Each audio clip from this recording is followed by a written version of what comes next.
एक गांव में एक वृद्ध किसान अपनी पत्नी के साथ रहता था।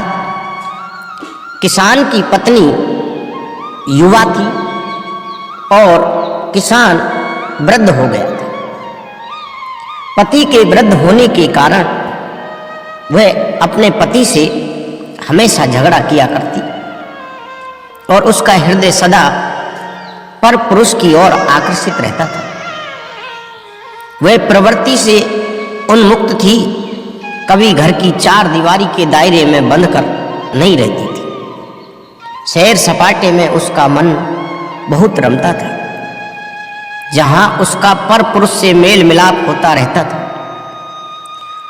उनसे हंसी ठिठोली कर वह अपना हृदय प्रसन्न किया करती थी। एक दिन वह कहीं जा रही थी कि एक चोर की दृष्टि उस पर पड़ गई। चोर उसकी प्रवृत्ति से अनभिज्ञ था। वह उसका पीछा करने लगा और एकांत स्थान पाकर उसे रोककर बोला, सुनो, तुम्हें देखते ही मैं तुम पर आसक्त हो गया हूं। मेरा दिल तुम पर आ गया है। मेरी पत्नी की मृत्यु हो चुकी है। मैं चाहता हूं कि तुम मेरे साथ चलो। किसान की पत्नी चोर की ओर आकर्षित हो गई।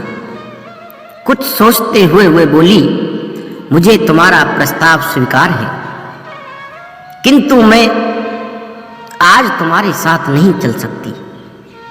मेरे पति के पास बहुत सा धन है, मैं वह लेकर कल तुम्हारे साथ चलूंगा, क्योंकि हमारा जीवन सुख में व्यतीत हो सके। चोर तैयार हो गया।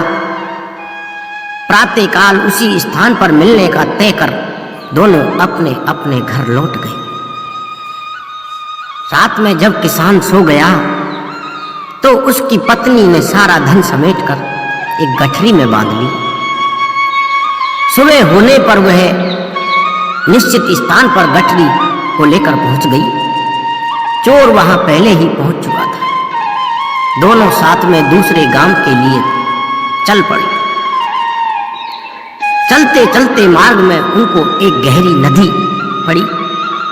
दोनों नदी किनारे खड़े होकर नदी पार करने के बारे में विचार करने लगे।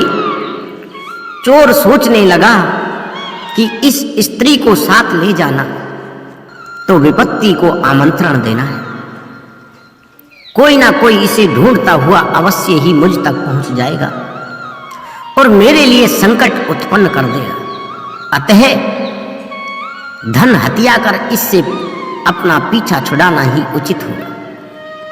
वह किसान की पत्नी से बोला, देखो, तुम्हें और इस गठरी को लेकर एक साथ इस गहरी नदी को पार करना बड़ा कठिन काम है। मैं पहले गठरी ले जाता हूं, फिर तुम्हें ले जाऊंगा। किसान की पत्नी मान गई और गठरी चोर को दे दी। चोर ने यह कहकर उसके कपड़े और गहने भी ले लिए कि इनके साथ नदी पार करने में कठिनाई होगी।